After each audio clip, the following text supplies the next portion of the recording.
mood anak itu kita tidak bisa nebak ya Bu Happy. Jadi kalau anaknya lagi mood kita kasih terapi A, oke, masuk semua nih, tapi belum tentu gitu. Jadi kalau hanya mengandalkan hanya terapi di rumah sakit saja, saya bisa katakan itu kurang efektif dan kurang efisien untuk perkembangan yang kita kejar gitu.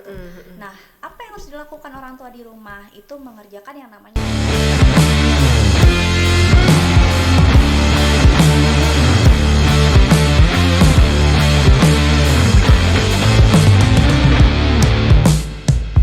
Edumi, educate, healthy and happy.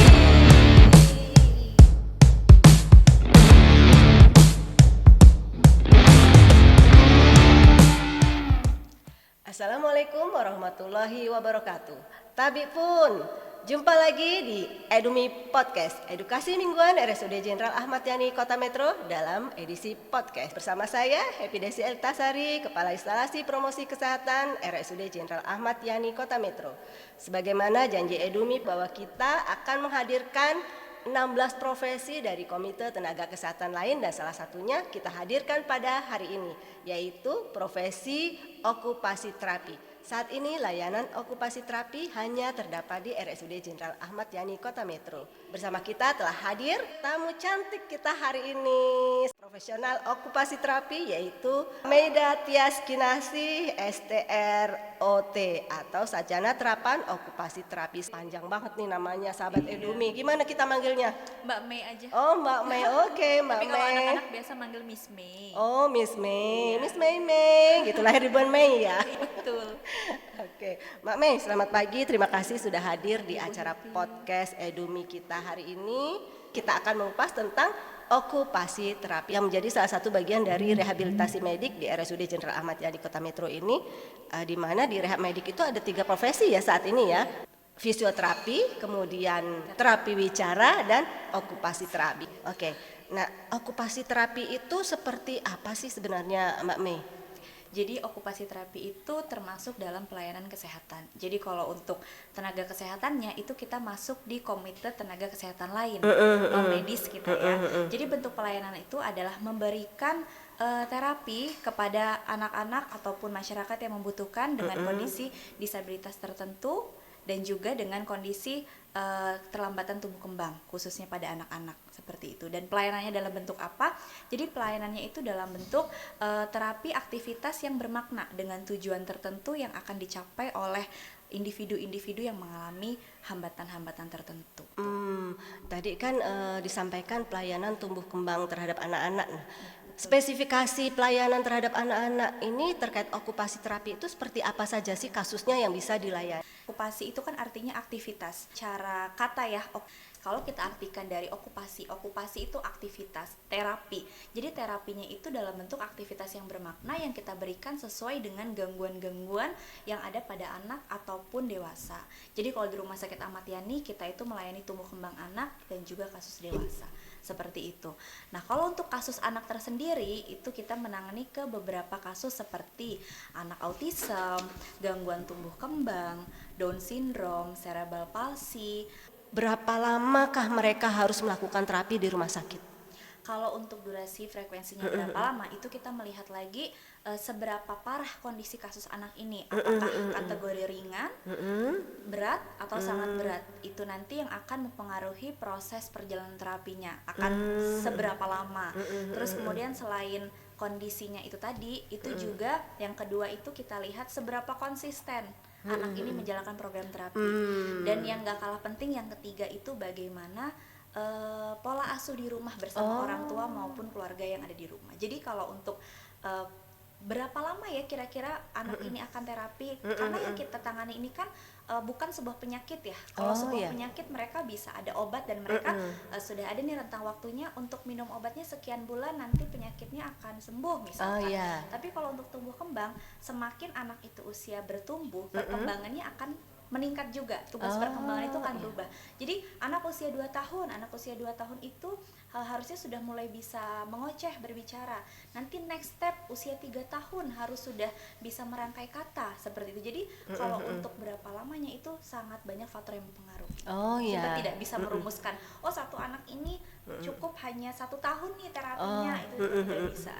Oh, jadi setiap anak, setiap kasus itu Berbeda-beda. berbeda-beda. Jadi tidak bisa nyamain. Kok anak saya terapinya udah 3 bulan nggak bisa ngapa-ngapain gitu ya? Kan kadang ada yang protes seperti itu. Tapi itu sebulan udah Lancar nih, lancar. gitu.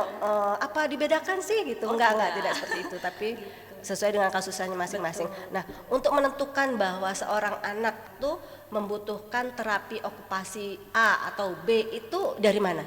Jadi karena bergeraknya di dalam satu instalasi rehabilitasi medik, di mana dalam satu instalasi itu kita punya dokter spesialis rehab medik, Iya. seperti itu. Jadi apa yang kita lakukan itu kita berdasarkan advice dari dokter spesialis rehab medik itu. Oh, iya. Alurnya kan mereka konsultasi dulu dengan dokter spesialis rehab medik, kemudian ditentukan diagnosanya, kemudian disarankan untuk membutuhkan terapi apa saja, karena di rehab medik itu kan ada 3, ada terapi okupasi, ada terapi bicara, ada fisioterapi. Jadi ada beberapa kasus anak yang memang hanya membutuhkan terapi okupasi, Oh, iya. anak ini bisa terapi okupasi dan terapi bicara, Seperti itu. Gitu. Kalau untuk anak ini supaya tahu terapinya apa saja, itu biasanya dokter spesialis rehab medik yang menentukan. Oh, seperti itu. Nah, dari berbagai kasus nih yang ada di Rumah Sakit Umum Jenderal Ahmad Yani ini, kasus apa yang paling banyak yang ditangani oleh okupasi terapi? Kalau untuk kasus yang paling banyak itu kita berada di autism spectrum disorder. Jadi kasus-kasus autis itu yang memang spektrum. lagi tinggi-tingginya. Setiap bulan itu selalu urutan yang paling pertama itu di kondisi autis. Oh, Autistik itu memang luas ya cakupannya gejalanya. Jadi selain kita melihat diagnosa yang diberikan oleh dokter, kita juga perlu interview lanjutan dengan orang tua gitu. Jadi untuk kita tahu nih perilaku apa yang sering muncul, dan ketika terapi perilaku apa yang akan kita kontrol, perilaku apa yang akan kita ubah supaya anak ini jadi jauh lebih baik seperti itu. nah, dari berdasarkan apa yang sudah dilakukan selama ini, sebagian besar dari permasalahan penyebab atau yang memperberat kasus apa sih, Mbak Mei? Biasanya kalau untuk kondisi-kondisi tertentu, saya pasti yang akan pertama saya tanyakan itu bagaimana kegiatan anak di rumah. Jadi ketika kita tahu kegiatan anak di rumah, di situ juga harapannya kita bisa menangkap bagaimana pola asuh yang diberikan oleh orang tua ataupun orang yang ada di rumah itu sendiri. Iya. Gitu. Jadi nanti dari menggali informasi tentang kegiatan anak di rumah, pola asuh, itu nanti kita akan mendapat habit anak itu seperti apa di rumah. Iya. Apakah dia terlalu sering dibiarkan main sendiri? Apakah dia diberikan gadget? Apakah di rumah menggunakan bahasa yang campur-campur? Gitu. Ataukah anak ini memang dipasrahkan saja kepada pengasuh? Gitu. Jadi dari informasi itu kan kita bisa mengetahui tuh nanti, oh iya Miss, anak saya kalau di rumah kalau saya beberes saya kasih handphone aja biar anteng. Ketemu nih kebanyakan benang tuh. merahnya, satu. Iya. Terus kedua, iya Miss, di rumah saya tuh pengennya ngajarin pakai bahasa Inggris, tapi yang ngomong bahasa Jawa. Terus kadang papahnya bahasa Indonesia. Nah, ketemu bingung lagi nih, tuh benang iya. merahnya gitu. Terus nanti ada lagi, iya Miss, di rumah anak saya senengnya jajanan cemil-cemilan, dia nggak mau makan nasi, nggak mau makan sayur, nggak mau makan buah, Iya. misalkan kayak gitu. Itu nanti ketemu lagi nih, yang bikin jadi anak dia jadi kontak matanya nggak ada, ketertarikan dia interaksi dengan orang lain tidak ada, emosionalnya juga tinggi, Iya. ngomongnya terlambat. Karena kalau kebanyakan kasus pasti orang tua yang sejauh ini yang dilihat pasti telat ngomongnya dulu nih. Oh iya. Padahal Karena yang terlihat itu betul, ya. karena yang terlihat dan pasti dibanding-bandingkan, Iya. biasanya kan seperti itu. Nah itu nanti kita tarik lagi nih, telat ngomongnya karena apa. Nah itu nanti kita melakukan obrolan lebih lanjut dengan orang tua. Misalkan telat ngomong aja nih Bu, beneran telat ngomong aja, kemampuan yang ini gimana gitu. Ternyata ada gapnya, berarti memang terlambat ngomongnya karena kemampuan sebelumnya pun belum terkejar. Terus Mbak Mei, anak dengan beberapa kasus ini sudah diterapi di okupasi terapi. Apakah ini cukup dilakukan hanya di rumah sakit saja ataukah perlu adanya peran dari keluarga atau dari lingkungan? Tentu sangat-sangat tidak cukup ya Ibu Happy ya. Jadi kalau kita di rumah sakit ini keterbatasan waktu yang pertama, yang kedua yang namanya mood anak itu kita tidak bisa nebak ya Bu Happy. Jadi kalau anaknya lagi mood, kita kasih terapi A, oke, masuk semua nih, tapi belum tentu gitu. Jadi kalau hanya mengandalkan hanya terapi di rumah sakit saja, saya bisa katakan itu kurang efektif dan kurang efisien untuk perkembangan yang kita kejar gitu. Nah, apa yang harus dilakukan orang tua di rumah itu mengerjakan yang namanya home program. Jadi kami biasanya setiap terapis ya, mau itu fisioterapi, mau itu terapi bicara ataupun terapi okupasi, kita selalu memberikan home program kepada orang tua dengan memberitahu nih cara-caranya gimana aja sih melakukannya. Nah, kebetulan di Ahmad Yani ini ada yang namanya program Madani. Mandiri Ahmad Yani. Oh, Madani, Iya, Mandiri Mandiri Ahmad Yani. Berjalannya seperti ini. Setiap anak itu kan pasti diantar oleh orang tuanya, Iya. ditunggu oleh orang tuanya juga. Nah, itu biasanya di akhir sesi kita minta untuk orang tuanya masuk dan kita berbicara nih, oh anak ibu yang masih menjadi hambatan, misalkan fokusnya belum dapat Bu, kontak matanya belum dapat misalkan. Kemudian kita ajarkan nih ibunya gimana ya cara melatih kontak mata itu di rumah. Oh, dengan cara seperti ini. Jadi kita ajarkan dulu ibunya melihat kita mempraktekkan, kemudian ibunya mempraktekkan ke anak. Nah, itu nanti kita berikan nih, Bu, nanti ini dilakukan sekian lama setiap hari, memberikan edukasi juga nih ke mbaknya, ke mbak pengasuh, ke ayahnya, ke neneknya, supaya melakukan hal yang sama.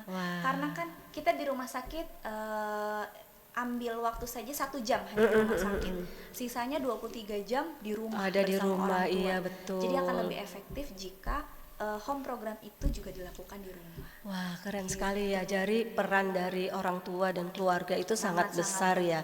Dan itulah kenapa di rumah sakit ada program Madani, Mandiri Ahmad Yani, di mana di program ini diharapkan keterlibatan orang tua dalam peningkatan kemampuan dari anak-anak yang menjalani okupasi terapi.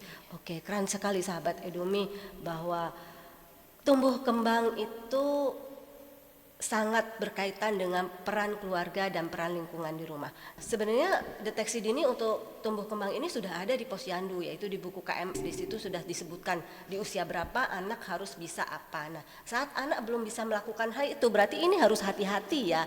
Harus dalam tanda kutip orang tua harus segera konsultasikan ke kemana nih, ke profesionalnya harus kemana Mbak Mei? Jadi kalau alurnya biasanya kan kalau misalkan kasus anak, pasti orang tua berpikirnya, oh dokter spesialis anak nih, tumbuh kembang anak nih, kayak gitu. Boleh langsung ke poli tumbuh kembang yang ada di Ahmad Yani, atau misalkan jangkauan ke rumah sakit Ahmad Yani jauh nih, boleh ke fasilitas kesehatan terdekat, cari dokter spesialis anak, ataupun belum ada nanti cari dokter umum atau bidan. Kan biasanya mereka akan tahu nih, oh anak ibu seharusnya usia sekian bisa ini, seperti ini. kok belum ada keterlambatan nih. Kenapa anak bila ada kelainan itu harus segera mengkonsultasikan kepada yang ahlinya? Karena untuk mengejar tumbuh kembang itu kalau semakin lama kita tunda, tugas perkembangan akan semakin menumpuk. Seperti yang tadi saya sudah jelaskan di awal nih, misalkan anak umur 2 tahun usia sudah bisa ngomong, sudah bisa keluar kata. Orang tuh sudah tahu sebenarnya dari umur 2 tahun, tapi kayak nanti bisa sendiri deh.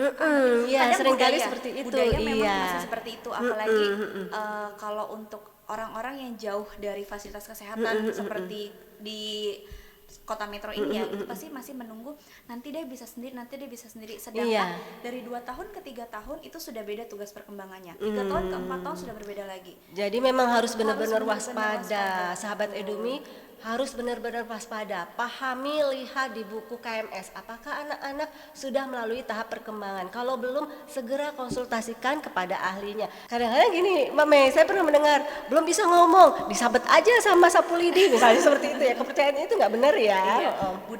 Budaya kita memang hidup di Indonesia tidak lepas dari budaya, tapi kadang kita juga perlu agak lebih melek sedikit tentang kondisi kesehatan anak. Karena semakin cepat ditangani, semakin dini ditangani, itu progres anak akan jauh lebih baik. Jauh lebih baik. Begitu. Dan ketertinggalannya pun minim gitu. Yang misalkan dari usia 2 tahun sudah tahu belum ngomong, di bawahnya baru usia 5 tahun. Itu kebayang 3 tahun yang harus kita kejar. Tapi kalau dari umur 2 tahun udah tahu nih kayaknya anak saya belum ngomong nih, harus dibawa kemana Harus. nih gitu. Nah itu jadi kita ngejarnya hanya sedikit tuh untuk melihat tumbuh kembang. Iya. Baik Mbak Mei, pertanyaan orang tua adalah apakah anak saya bisa sekolah gitu? Apakah anak saya bisa hidup normal seperti yang lainnya? Ini seperti apa Mbak Mei? Jadi kalau untuk kasus-kasus tertentu kita contoh ambil kasus dengan autism ya, Bu ya. Kalau bicara soal normal itu saya tidak berani menjamin, karena kalau normal itu kan artinya tidak ada masalah apa-apa. Tapi kalau dari segi okupasi terapi kita bisa mengambil anak ini mampu berkehidupan sosialisasi dalam bermasyarakat, baik itu sekolah, baik itu bertetangga, ataupun bahkan sampai bekerja bisa loh, kan bisa. Hanya saja nanti kita sesuaikan kondisinya. Jadi mereka akan bisa mengikuti perkembangan layaknya masyarakat umum, mereka bisa. Hanya saja mereka akan membawa gejala-gejala yang masih akan menempel di dalam dirinya. Karena memang awalnya dari awal sudah ada Memiliki gangguan keterbatasan itu tadi gitu. Contoh ada saya salah satu kasus saya pernah ketemu nih karena kita lagi ada di kota metro ya, Ibu ya. Iya. Kebetulan saya pernah sempat ketemu juga dengan salah satu keluarga yang memang memiliki anak autis. Wah. Juga amazed banget sih, itu luar biasa banget. Gimana perjuangan orang tuanya itu luar biasa banget. Anak ini berhasil lulus dari salah satu universitas cukup ternama di Indonesia, keren. dan bahkan sekarang juga bekerja di salah satu instansi Merinding saya nih Mbak di Mei. daerah. Ya itu saya juga kaget ya, Bu. Jadi gini, untuk anak-anak seperti ini kita bisa loh menggali potensi apa sih yang dia punya, kemampuan apa sih yang bisa kita push secara terus-menerus nih. Karena kan gini, untuk kondisi-kondisi tertentu nggak selamanya anak ini punya IQ yang rendah. Bisa jadi anak dengan kondisi autis itu IQ-nya bisa di atas rata-rata loh, Bu. Iya. Dengan kita tahu IQ-nya di atas rata-rata, itu kita bisa cari tahu nih apa yang jadi potensi anak ini. Dari aktivitas-aktivitas terapi yang kita berikan, tujuannya itu adalah mampu memandirikan individu tersebut. Jadi goalsnya tujuannya itu kemandirian fungsional. Individu dengan keterbatasan tertentu, mereka mampu mandiri secara fungsional dalam kehidupan sehari-hari. Mandiri secara fungsional itu apa saja? Macam-macam. Dari kemampuan bina diri, kebersihan diri, kemudian kemampuan berkomunikasi, kemudian kemampuan mereka kembali bekerja sesuai dengan profesinya. Nah, itu yang dikatakan kemandirian fungsional pada individu-individu yang memiliki keterbatasan. Berarti ini butuh sekali dukungan keluarga, lingkungan, dan terapi-terapi yang harus dilakukan sesuai dengan spesifikasi dari anak-anak itu ya. Mbak Mei ya. Oke Mbak Mei, terima kasih sekali atas bincang kita hari ini. Boleh closing statement Mbak Mei?